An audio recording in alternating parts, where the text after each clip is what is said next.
And greetings, everyone. Keith here. Hoping everybody's having a good day, enjoying life, living life, loving life. Quick reminder, hit the like, share, and subscribe button. There's a PayPal link down below in the details for anybody that wants to share some love. And the StreamYard link is there for anybody that wants to join the panel. And tonight we're going back to the UPU, Universal Postal Union, and their final protocols, the convention. And we're going to get right into it. And I believe this is where we left off. Article 3, with this aim in view, member countries shall set forth within the framework of their national postal legislation or by other customary means. You are the customer, so you can create your own customary means. The scope of the postal services offered and the requirement for quality and affordable prices, taking into account both the needs of the population and their national conditions. So the national condition, American citizen versus United States citizenship, a prophet unto the nation, so sanctified and ordained by our Father which art in heaven, as opposed to a nationality, things like that. Member countries shall ensure that the offers of postal services and quality standards will be achieved by the operators responsible for providing the universal postal service. The universal postal service. There is one postal territory, and they're all a part of it already. The contract is already there. They already have obligations and responsibilities for the provisions therein as the members of this so-called document. Again, we can adopt it and ratify it for our own private use, providing for a private relief law. Member countries shall ensure that the universal postal service is provided on a viable basis, thus guaranteeing its sustainability. Again, it's a global postal service trust service. And if you're not involved in the contract, then you are the beneficiary because it's a trust. Article 4, freedom of transit. The principle. Do you know where to find the principle now? When they talk about principalities and the principles of law, do you know where to find the principle now? The principle, the freedom of transit, is set forth in Article 1 of the Constitution. Like I said, that's the set of principles. The final protocols are the clauses, or the sections. And then within those sections, you can line item veto and provide your own clauses. Under the Constitution of the United States, what they're doing is mimicking this document and then issuing forth charters as their own corporate documents for anybody that wants to adopt that Constitution of the United States. The member countries, it shall carry with it the obligation for each member country to ensure, again, there's that ensure versus insure, that its designated operators forward always by the quickest routes and the most secure means which they use for their own items. Closed mails and a decovert letter post items which are passed to them by another designated operator. Which are passed to them. Is that a passport? Is that passport saying that you can operate like a postal service worker? And that when you come through customs, you can make the declarations of the items to be inventoried? All kinds of things that are ambiguous in this. That's why it's important to be able to adopt it and then proofread it for your own private use. And that proofreading is going to have some line item veto and corrections, wherein you can place greater truths. Let's see here, which are passed by another designated operator. And this is where you're getting confused. Just because you have it doesn't mean you're a designated operator. Just because you create something and then want to enter it through have it delivered through the postal services doesn't mean that you are a operator that is now passing something to him. This is why it takes the clarification of exactly what it is you created, how you created it, what the details are on it, the data elements. Is it a regular 3 or 4 line national address rather than a 5 line foreign address outside of their bounds, outside of their territorial scope, and therefore doesn't get entered into the mails but passes through the mails, transits through the mails freely. This principle shall also apply to missent items and misrouted mails. Member countries which do not participate in the exchange of postal items containing infectious substances or radioactive substances shall have the option of not admitting these items in transit, de covert, through their territory. That's saying the same thing on an individual basis. If you don't have a regulation for mail, then you don't have to accept mail, which are all commercial, and they are either an offer or an advertisement, both meaning and basically being almost the same thing. And if you didn't remember, I've stated before that address with your name, the name and address, those are the minimum requirements for a listing agreement, which means an advertisement. So literally by using that national address format, you're advertising as an offerer of an official title or document of title for a commercial or cash transaction.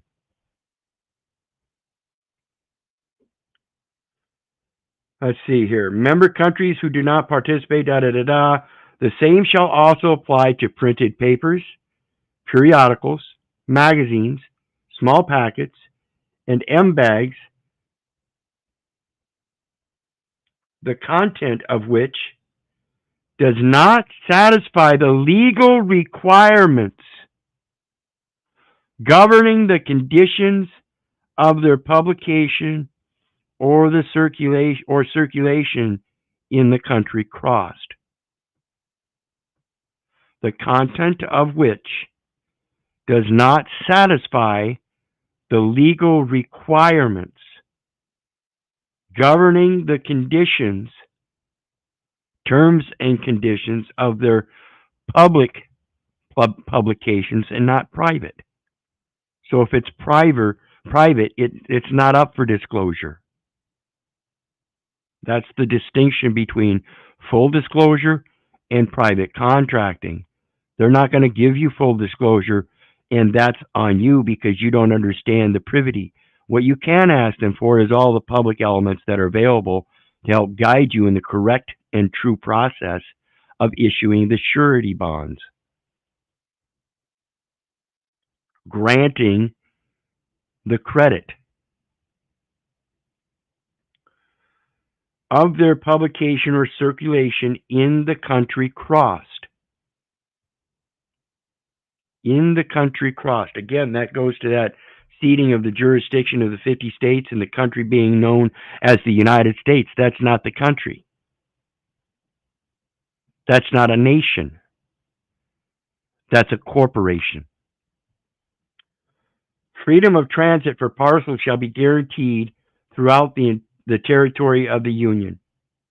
If a member country fails to observe the provisions regarding freedom of transit, other member countries may discontinue their provision of postal services with that member country. So if the member country is supposedly known as the United States, and they're doing one of either of the two, not allowing you to use the mails or the mail service, the postal service, appropriately in your true capacity as a beneficiary benefactor relationship, or trying to enforce their postal regulations, including a judicial docket or an administrative docket, on you when it's supposed to be, again, freedom of transit. Why would they hold it against people in their own country? Again, the only thing they're supposed to tax and insure are their very own members, those that have taken an oath of that office to handle those documents of titles.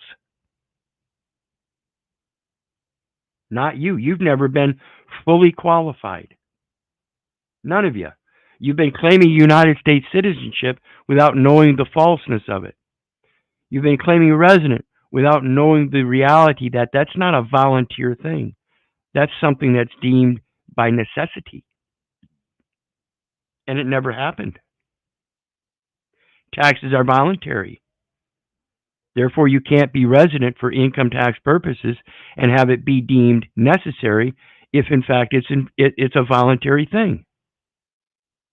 So there's an inconsistency in their very own tax codes, and it is that simple. Article 5,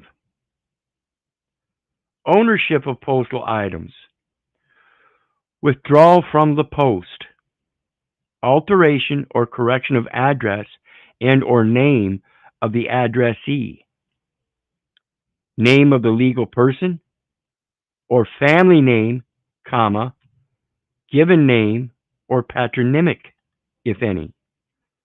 So it's the family name first, comma, and then your given name, Keith-Orland. That's the ecclesiastical realm of admiralty before maritime.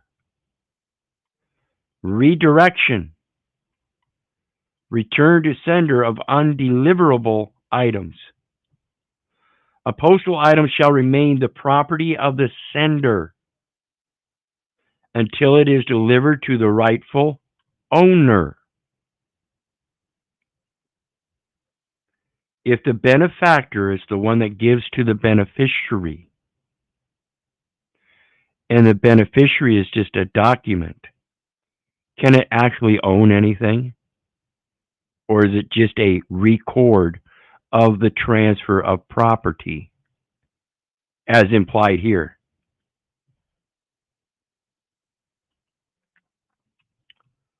Except when the item has been seized in pursuance of the national legislation of the country of origin.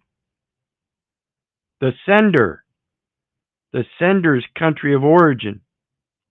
If you're in this country, if you're a sender in a foreign country, it would be that foreign country's the country of origin. But here on American soil, it's the national legislation of the country of origin that you're sending from. So again, if they're denying you mail services for any reason, it's because they are assuming, presuming, and otherwise implying that you are subject to the contracts within this union. Or destination. So now it's the sender or the receiver. In case of application of Article 19.2.1.1 or 19.3, in accordance with the national legislation of the country of transit. You guys ever heard of the Federal Transit Administration that operates the Highway Safety Administration for all highways, supporting transportation, traffic, trade, and commerce? You know, in public, the performance of functions of public office as drivers, chauffeurs, things like that, persons in person. The sender of a postal item may have it withdrawn from the post or have it addressed have its address and or the name of the addressee altered or corrected. The charges and other conditions are laid down in the regulations. If we're talking about freedom of transit, then what are we doing talking about charges? Who's regulated and why? Member countries shall ensure again that their designated operators redirect postal items if an addressee has changed his address and return undeliverable items to the sender. The charges and other conditions are laid down in the regulations. Article 6, postage stamps. And I want to take a quick minute to remind everybody, please hit that like, share, and subscribe button. There's a PayPal link down below for anybody who wants to share some love. And the StreamYard link is up above just for anybody that wants to share some love. Or, excuse me, wants to come join the panel, excuse me. Back on to postage stamps. The term postage stamp shall be protected under the present convention and shall be reserved exclusively for stamps which comply with the conditions of this article and of the regulations.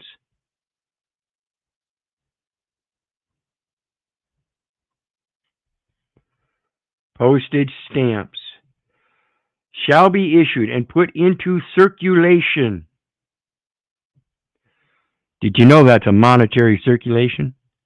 It's definitive paper form, known as money, commercial paper. That's money.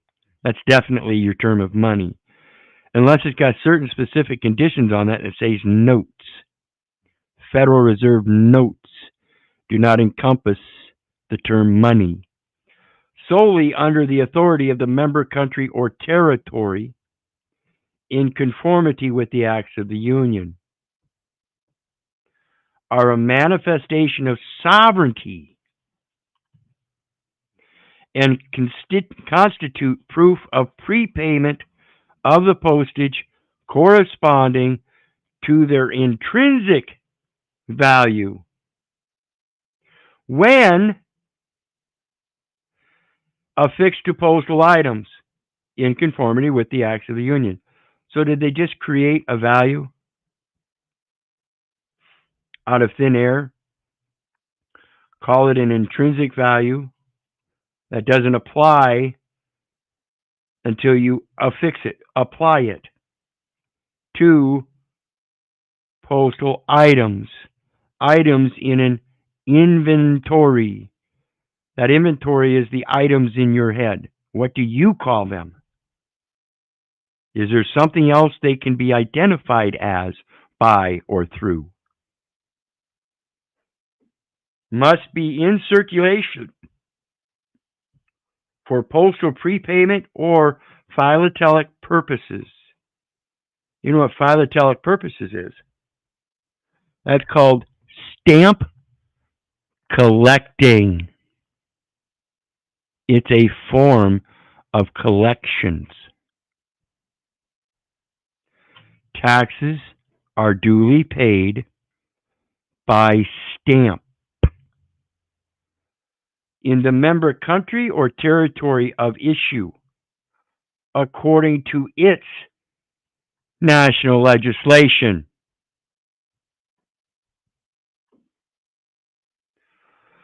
So, if Congress is allowed franking privileges to give an indicia in any manner that the postage is prepaid, and they use that as a privilege under a credit system, wherein that credit is actually an extension of the very people who created that very franking system and is not limited to the people of the nation, but the people of the world under, again, the preamble of the Constitution of the Universal Postal Union. And that is what constitutes. Don't you get it? Must be accessible to all citizens within the member territory or country or territory of issue. That includes American citizens and United States citizens, and most certainly citizens of heaven who claim to be children of God.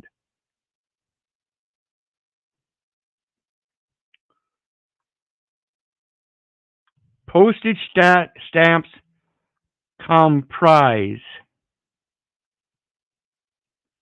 with prize. With prize.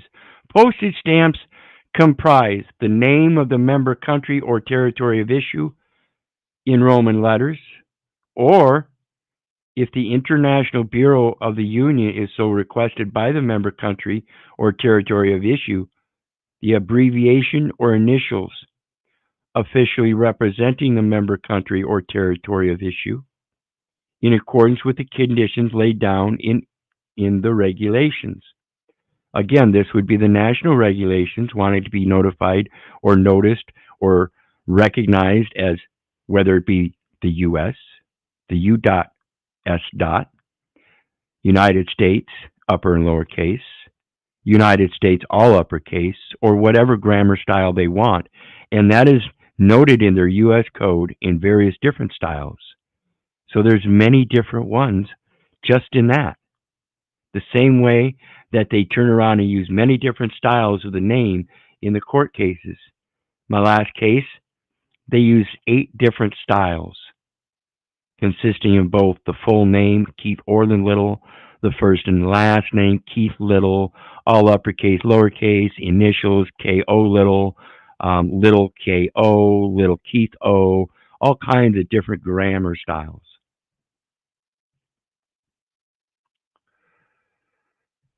The face value expressed. So instead of putting a $1 with a dollar sign on there, a dollar sign and a 1, you can put a 1 point, and the 1 is uppercase, and then you got the decimal, and then 2 lowercase zeros. That literally stands for 1 to 1, dollar for dollar. The 2 become 1. Add 1, that's 3. So ask yourself again, folks, is 1 plus 1 2? And what is that decimal then? In principle, in the official currency of the country or territory of issue, or as a letter or symbol. Do you know why Prince changed his name to a symbol?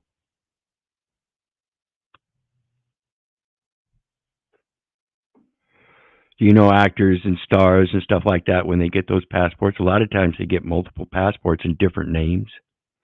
Do you suppose Prince caught on to something and said, well, they can't name me if I don't name myself? So how are they going to call out to me in person? They can't. They've got to use some kind of symbology. Who's the creator of the symbology? Is that protected under literary and artistic works, folks? Is that the logos or is the name? Don't you get it yet? Through other identifying characteristics. Numbers, sigils, logos, things that you don't necessarily have to trade name, / trademark.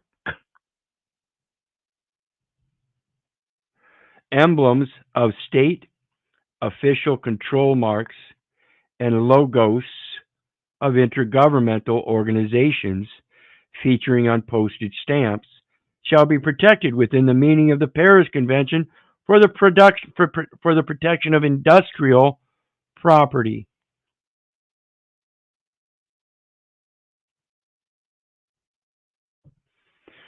The subjects and designs of postage stamps shall be in keeping with the spirit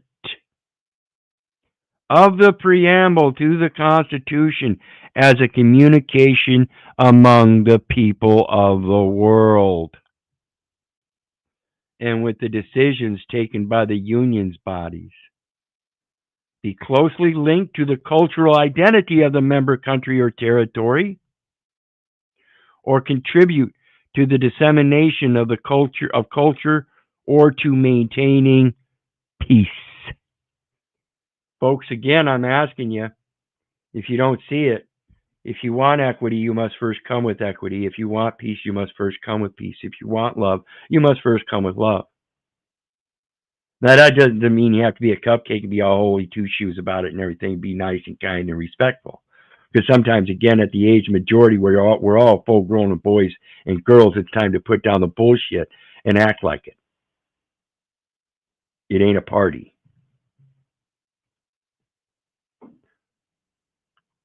The next one. Have, when commemorating leading figures or events not native to the member country or territory, a close bearing on the country or territory in question. Be devoid of political character or of any topic of an offensive nature in respect of a person or a country. Be devoid of a political character. You see the problem? Do you guys see the problem with mail-in ballots? Do you know we have this problem with the Postal Service for the last couple of years with delays, right? Now, what do you imagine is going to happen this fall when the postage is or the mail is delayed and people want to get their mail-in ballots done? Do you know there's a solution to that? It's called electronic voting. Doesn't require a signature. Now somebody can sit there and start pushing in keys. You ever watch the laundromat where somebody's sitting in the back office just signing away signatures, not even their signature? They're just signing away same name all day long, not even their name. What do you suppose is going to happen when it's push of a key? You really think this system works for you? Again, it's all based on input. And until you learn your vote doesn't count and learn how to put things into this system, otherwise, you're going to be a slave to that system, constantly voting for somebody else because you believe them and don't know the first thing about truth.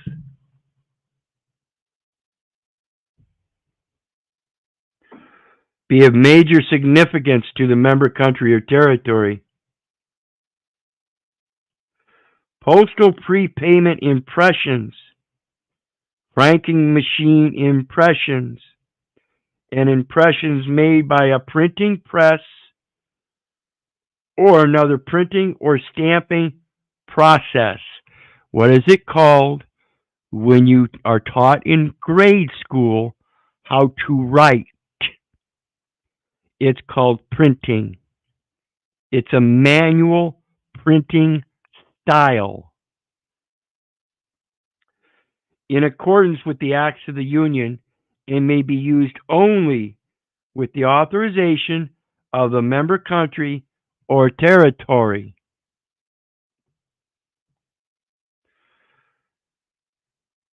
May only be used with the authorization of the member country or territory. So again, folks, did you know that categorical pre-treatment standard through the enumeration at birth qualified you in print as a Medicare qualified government employee? And it's the government employees that the franking privilege is authorized for. Do you not see the inconsistency?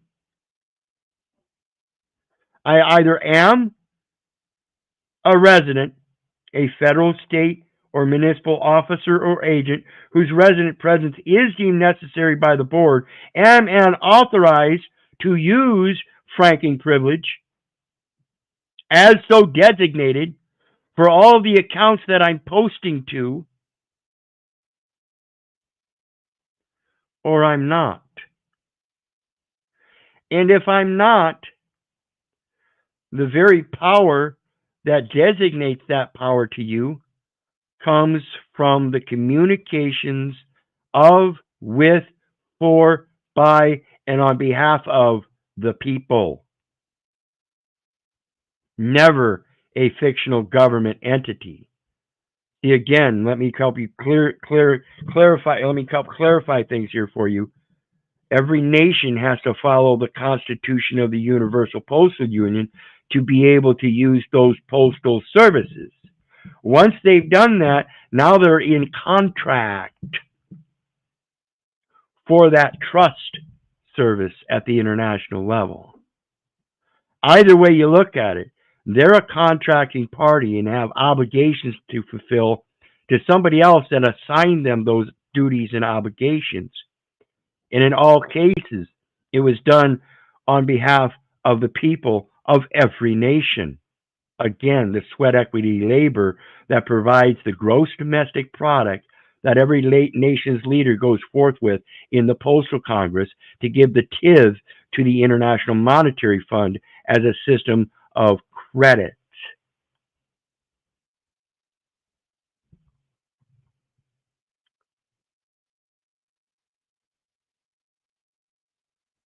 Prior to issuing postage stamps using new materials or technologies, member countries shall provide the International Bureau with the necessary information concerning their compatibility with mail processing machines.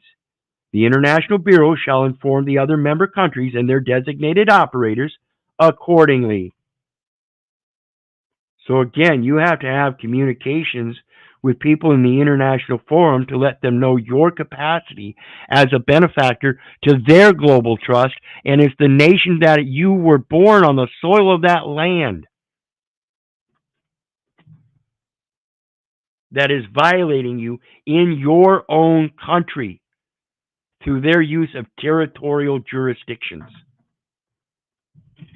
which there is one postal territory. I don't care what jurisdiction you are posting in. It's all relative to the one postal territory. I don't care if you want to call it special maritime territorial jurisdiction. It's still a postal territory.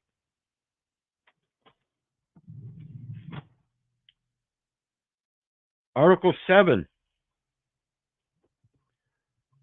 Sustainable development. Now, if a country or a nation has the ability to be maintained in a postal trust services so they can sustain those services over a period of time through a period of development, again, the individual being, the individual creature, the living soul has that same opportunity,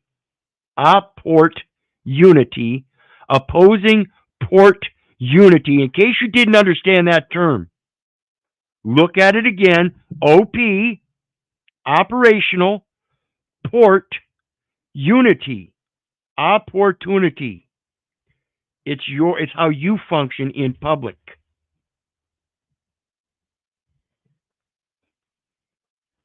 Quid quo pro, equal opportunity, equal consideration, equal benefit.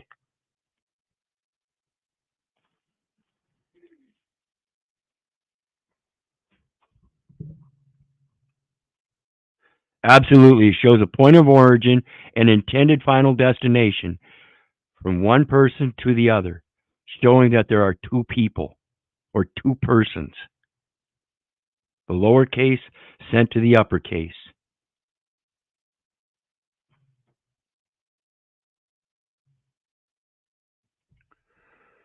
So let's continue on.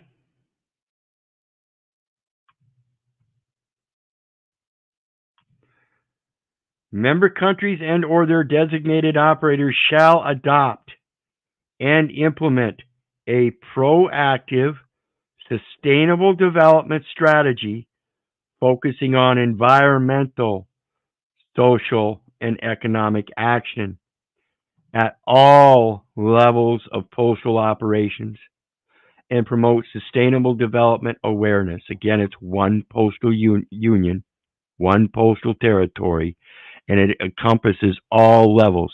The law is uniform through all jurisdictions.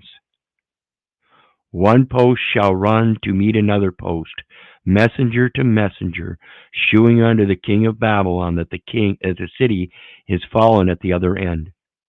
Jeremiah 51:31. Article 8.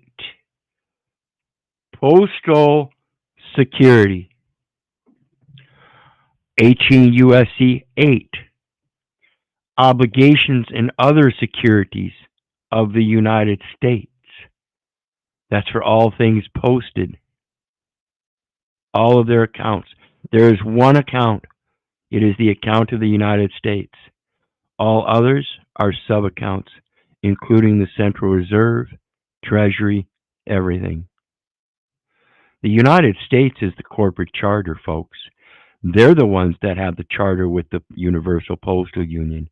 Under that accounting, they are already in debt. That's what creates the debt. They are accepting credence from Her Majesty and the international parliamentaries' royal houses and Her Majesty's Union of Postal Workers. Member countries and their designated operators shall observe the security requirements defined in the Universal Postal Union's security standards and shall adopt and implement a proactive security strategy at all levels of postal operations to maintain and enhance the confidence with fidelity of the general public in the postal services provided by designated operators in the interests of all officials involved. The interest of all officials is the obligation of the interest of the principle that they're supposed to be protecting under that environmental, social, and economic actions. It's all for your safety, folks. This strategy shall include the objectives defined in the regulations as well as the principle of complying with requirements for providing electronic advance data. See, anytime you enter any information into the electronic system, folks, it is an advance. It is creditable only to you at the point of origin. And I guarantee you, if they find it has bad credence, they're going to turn it right back on you. If it's good credence, they're going to want a piece of that cake. Make sure they have the right price before they go grabbing it. Be ready with a fork to stab them. Whatever you got to do, make sure you know your value and what you're putting out there and its value. Coin your words or purse your lips. On postal items identified in implementing provisions, including the type of and criteria for postal items. That Facebook social site is a postal item. It says .com, facebook.com. It deals with commercial items, and it's called a post. Look at it when you push that button. It says post. Adopted by the Council of Administration and Postal Operations Council. in accordance with the union's technical messaging standards. Now, why are they using messaging? The strategy shall also include the exchange of information on maintaining the safe and secure transport and transit of mails. Of mails. What's the difference between mails and parcels? Between member countries and their designated operators. Any security measures applied in the international postal transport chain must be commensurate with the risks or threats that they seek to address and must be implemented without hampering worldwide mail flows or trade by taking into consideration the specificities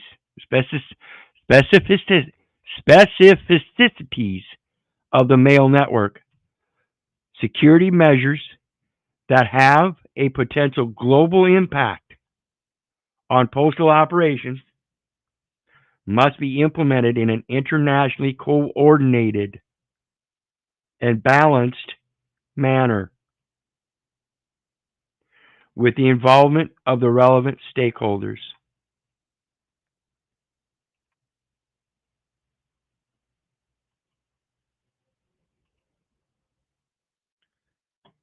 And with that, we're going to close out for tonight.